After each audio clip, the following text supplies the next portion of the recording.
Welcome to Uncanceled on KCMO Talk Radio 95.7. I'm Kevin Kietzman. Great to be in studio for day 2, feeling a little more comfortable each day. I got the guarantee that you're an employee. They gave me the card key to get in the building today. I didn't have to text Mark to try to get in. This was great. What a great feeling to just walk right through those security doors. Down the hallway I go. Walk right into the control room studio like I work here. I do work here. It's a pretty good deal. I'm just happy you had it the second day already. Yeah. You know, it works through the wallet. It's impressive. I slid it in there with like the credit cards, and I don't even have to take it out. You hold it right up, and you're in. So we're in today. I think we've got a really nice show for you that you're going to enjoy. A lot of great feedback from day one. Thank you so much to everybody that emailed or texted. I don't read social media stuff very often, so if you posted, well, I don't read it at all, actually. I don't read what anybody says about me on social media. I follow people and I post, and that's it. So you're not going to be able to reach me or get me that way, but I do. I love hearing from you via email. So many people that I know through the years have texted and called and said, hey, way to go. You're back on the radio. I had a blast. I loved taking calls yesterday. We'll do that again in the second segment here today. So if you'd like to call the show and get in line, you can always do that. We'll be taking calls in about 15 minutes or so. We start today with something that really kind of got buried in this Hunter and Joe Biden situation with the pardon. And I missed this one. I mentioned yesterday, I feel like it's been pretty easy to predict this stuff. On my podcast, I said well over a year ago that Joe Biden would not be on your ballot. I mean, that was the easiest prediction.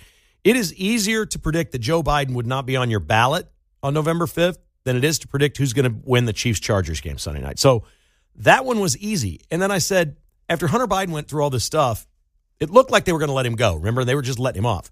Then he got in trouble, and he did the pleas where he pled guilty. I'm like, well, there's only one reason he pled guilty. He's going to get pardoned. So all these Democrats running around acting crazy now that they're mad at Joe Biden. This is so fake, all right? They're lying about lying. Like, we've known Democrat politicians lie, and here's the real deep-seated problem with their party. They've always known, hey, it's politics. It's okay to lie about politics. That doesn't count. That's a fib. That's a white lie. It doesn't count. You're not really lying. But it became such a part of their party since Obama took over began running in like 2006. When he took over, the lies it all snowballed on them. They became more and more complicit with the media, and the media began lying for them. And they all bit into the same lies. You've seen these mashups, these video compositions of all the different news channels and the talking heads using the exact same Democrat talking points with the stories that they report. It was one giant lie machine. And they were forcing all this stuff about Trump being Hitler and Russia, and all the terrible phone call with Ukraine and the impeachment. And they got out of their lane. Like, I think the Democrats were okay as long as they were just lying about politics. Like, you can get away with saying, my opponent's Hitler, because nobody really believed Donald Trump was Hitler, and you knew it was just one politician talking about another. When it comes down to real life, and you say things like, nobody's above the law, and then you pardon your son, definitely somebody's above the law. And then this is a pretty criminal son. He's got a lot of things going on. In fact, he still owes hundreds of thousands of dollars to people in California they rented houses from that he never paid for. So does that count? Is he pardoned from not paying rent and can't be charged with any crimes for that because it was during the period? I don't know. But Joe Biden's covered himself too. But what's maybe even worse than Joe Biden doing what he did, which we knew he was going to do all along, I think you knew and I knew, is these Democrats running around acting like they can't believe it. I can't believe this happened. And buried in the 14th paragraph of a story at NBC News, they write of last June when Hunter Biden got in trouble. They said it was decided at that time that Joe Biden and everyone would say publicly that they would never pardon Hunter, even though they all knew he would. It's in one story, in one publication, one place that's getting no play. Nobody read this. NBC News reporting that it was decided in June they were all going to lie through the election. Now, why that isn't the biggest story and even bigger than Joe Biden lying is beyond me. I'm kind of wanting to give NBC News a little credit for at least putting that information in there because it really hasn't been reported in a lot of places and nobody seems to be picking it up. But you tell me what the bigger story is. That Joe Biden lied or that NBC is reporting that they all sat down decided what they were going to do, and they were all going to lie until after the election, which means this, for me, is proof that the media is complicit in this, because there was not a media outlet on the left that we didn't see over the last 5 or 6 months lying to us that Hunter Biden would never get pardoned. Now, that may seem like small potatoes compared to an election. Maybe it would never have been the headline because they were trying to convict Trump. There were bigger fish to fry than Hunter Biden. But it goes to show where they went wrong. And there's only two camps. All right, you're either part of the lie and you're lying, which Nate Silver's come out and said, I can't believe this. It's so bad. He's hurt the brand. Joe Biden has hurt the brand. Well, that's true. He has. But you were in on it too, Nate Silver. You're a pollster, and your pollster was way off again in favor of the Democrats. Maybe you're part of the problem. And so it can only be two things. These people that are doing all this lying on the left are either just as complicit as Joe Biden and have no right to complain about him wrecking the party, or George Clooney or Barack Obama or Kamala Harris or any of them wrecking their party. They have no right to that if they're part of it, or they're just flat out clueless and completely out of touch with America, and they have no idea what's going on. Because anybody that really thought Hunter Biden wasn't getting pardoned, I think you need to seek help. I don't even know what to tell you. There was no chance at any point that he was not getting pardoned. Karine Jean-Pierre was denying this NBC story yesterday in front of the press corps. Oh, that didn't happen. We didn't agree to that in June. That report's erroneous. Never happened. Everyone knew. It's in an NBC story, and I believe it. And the reason this came up, and Joe Biden had the hubris to write in his letter when he sent this out about the pardon, he had the hubris to write, quote, "My entire career, I have followed a simple principle, just tell the American people the truth." So Joe Biden, while he's pardoning his son, is putting out basically a letter and a release that he's been committed his entire life to telling the American people the truth. This is the main problem with this party. It is, I guess, okay in politics, but it's not okay to tell voters lies. It's not. They've normalized the lying. They live in a cesspool. They're in their own filth, and they can't get out of it. Joe Scarborough tries to save his career. He goes to Mar-a-Lago to meet with Trump. Now Rachel Maddow's at him. Al Sharpton takes $500,000 from the Kamala Harris campaign for his National Action Network and sits down and does an interview with her right before the election, and they don't disclose this. These media people are just as dirty as anyone. The pardon is complete cover for all the corruption. Trust me, Joe Biden has pardoned himself on a lot of things with this pardon too. Without outright saying it, he has pardoned himself on many things and many ties of things that he did with Hunter Biden over that nearly 11-year period. It was just crazy to watch over the last couple of days.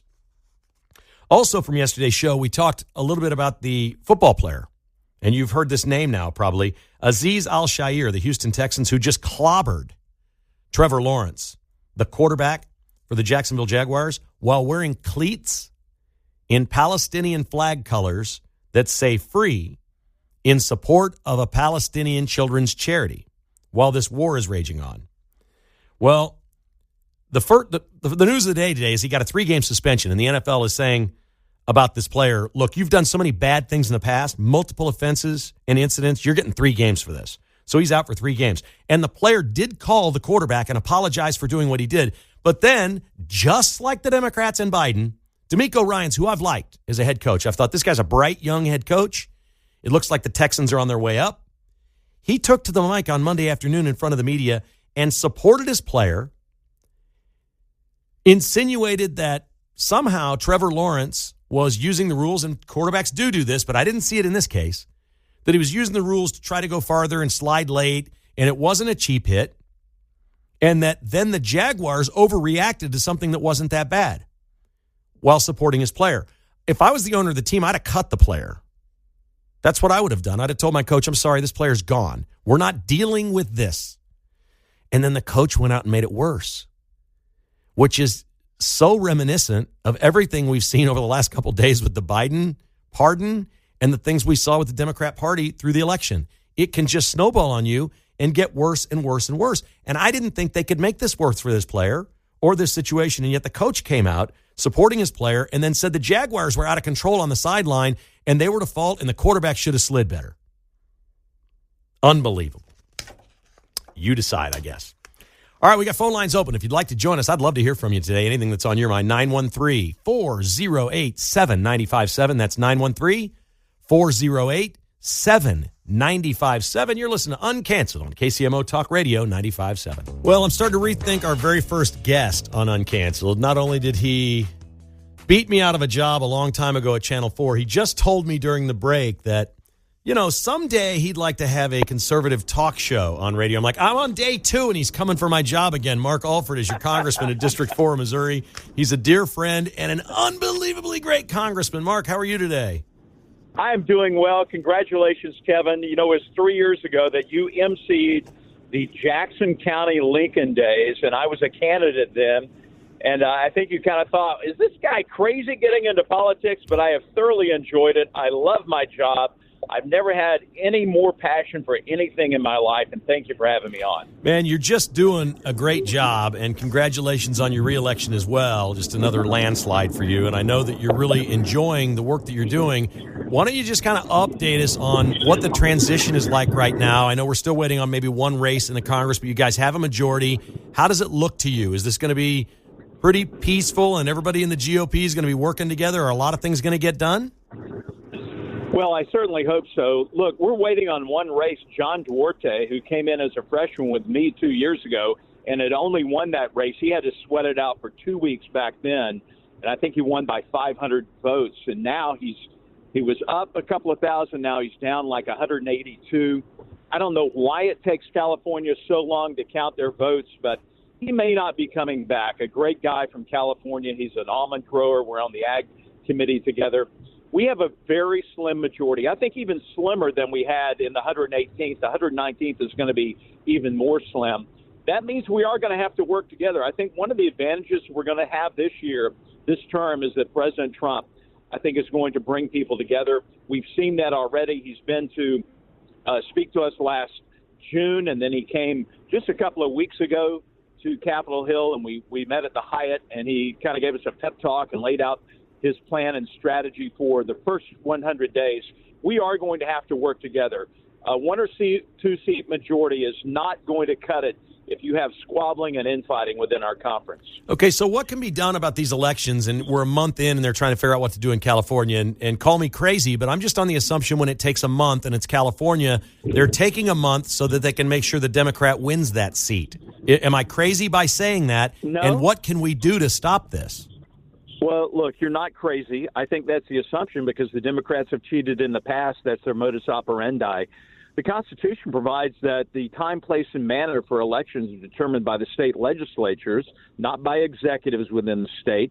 That's the mistake that we saw during COVID. The man-made virus, as we have just seen in the latest congressional report, started at the Wuhan lab. That led to this so-called emergency that was worldwide, and because of that, I think the 2020 election swung in the favor of Joe Biden instead of the rightful president, Donald J. Trump. But nevertheless, the Supreme Court did not agree with me and others on that. They ruled in favor of the way things went, mail-in ballots, the drop-off ballots that we saw were the mule system that was really at a disadvantage for President Trump. And so I don't know what the situation is. I'm thankful that in Missouri we do have really paper ballots that you feed through an electronic machine to be read, and we have voter ID laws. And so now it needs to be up to each state to make sure that happens as well. One thing we are working with on a federal level, though, is the SAVE Act. We passed that in the U.S. House, which basically says if you're a U.S. citizen, yeah, you can vote, but you have to show proof that you're a U.S. citizen. We need to make that law. We do. And, I've always had this thought. Look, we're post-woke, post-cancellation, whatever now. So this thing of, a voter ID is unfair to poor people or people of color or something like that because that's just so insulting and racist. I can't even believe it. I don't know anybody that believes that. So some of the crap the Democrats have said for years is fading and they just can't get away with it anymore. Let me ask you if this would be possible. I just want to toss this out to you. Why can't we separate the federal elections from everything else? So every November we go vote, or every 2 years we vote for Congress. Every 4 years we vote for president when a Senate seat is up, and that's it. that we don't have governor on there or anything else, just the federal level Washington, D.C. politicians. Very simple ballot. We don't get Arizona with their 17 pages that took 2 hours for people to fill out. We don't get California waiting a month. Why can't we have a federal voter ID and a very simple ballot just for those positions? I like the idea. I don't think it would work because of the fact of the undue hardship financially on the county clerks throughout the various counties in every state in America.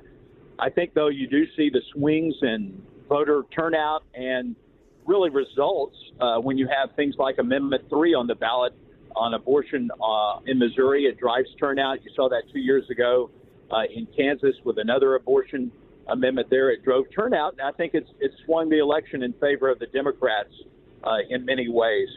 I think it comes down to money. And, again, the state legislature, the Secretary of State of each state would have a say in that. And then the county clerks, I think, would put up quite a ruckus because it would create more work and more time for them and more money for the states to conduct elections. We've spent $200 billion in Ukraine, and I don't know what for. You're telling me we couldn't do elections for a few $billion?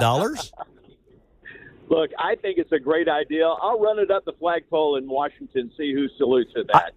What I haven't been able to think through on it is which party it would be good for. I just assume that if we get it fair and honest and it happens in one day, or we could even vote for several days, but we get the election results immediately because we all have voter IDs, I just think that would be great for the trust in the system in this country. Well, I do think that we need to have a quicker return on the elections. I don't know why it's taken Arizona, New Mexico, California so long to count the votes. They don't necessarily have any more they have a greater population, a greater voting base, but they also have more workers working it. I think it's laziness on the part of some people in that state to not get the election results in. And I do think it gives them a greater opportunity, a bigger window to try to maneuver the election results in the way they want. All right, I'm going to read for you a quote, and you tell me who said this, of Joe Biden after he pardoned his son and the Biden family and all the crap they've been involved in that's going on. Quote, "The Biden family is so full of slime, Nickelodeon is going to sue for trademark infringement." Who said that? That would be Mark Alford, U.S. House of Representatives, Missouri's 4th District. That is such a great line. Where did you come up with that? Kevin, I've come up with lines like that for many years, many of them on Fox 4, which did not portend well for my career there, but it is the truth. And, Biden pardoned several turkeys this Thanksgiving holiday, and one of them was his son. It's kind of a joke, but seriously, you knew it was going to happen. What do you think of these people that are acting like they didn't know or they're surprised? That's a joke. Of course he was getting pardoned. It's more gaslighting. We all knew this was coming. That's why the questions kept coming up. That's why it came up in the debate.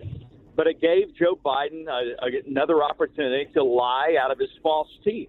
He can't help it. He's lied his entire political career. This Biden crime family has taken in millions of dollars. We've proven that in Congress from other countries, including Ukraine. The kickbacks, the bribery schemes. This is the most corrupt president in U.S. history. And I believe, and I've said this yesterday, and I'll say it again today in the national media and on the Kevin Kietzman show, we need to impeach this president. We only have a few days left in Congress, but I just had a new granddaughter, Naomi, and I don't want her 20 years from now asking me, "Grandpa, you were in Congress. Why didn't you do anything about this corrupt president?" I have no illusion that he would be removed from office. That's the Senate's job to convict and remove from office. But at least we can get it on record, as we did with Alejandro Mayorkas, the biggest liar since Pinocchio. We impeached him, and we should do the same for Joe Biden. Let the history books reflect the corruption of the Biden crime family. I am so with you. Congratulations on the grandbaby. I'm very jealous. I know that you're thrilled and you've got a wonderful family. Congratulations on that.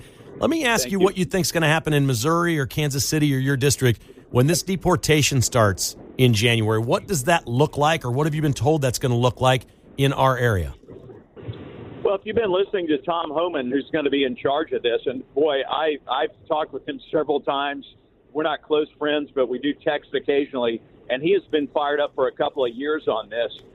Plans if President Trump or when President Trump's gets back into the Oval Office, how would we carry out deportation? And we're not talking about people who are here legally. We're talking about starting with criminal aliens. And yes, I do use the proper U.S. terms: illegal alien, criminal alien, and resident alien. I'm sorry if your panties get in a wad by me using the correct terminology, but words do mean things. And so they're going to go after the criminal aliens first, those who are incarcerated in state and county and local lockups, and try to get in there and deport them. I call it repatriating them to their home countries. Yeah. And then I think the word will spread. I think already you're seeing fewer illegals come across this border into the United States of America. And when word gets out that the border is closed, people will stop coming. The incentives will no longer be there for free food, free education, free legal services, and free medical. Those should be reserved for U.S. citizens. See, it sounds like we could do radio together. If we did, would we have to share a desk like back in the day?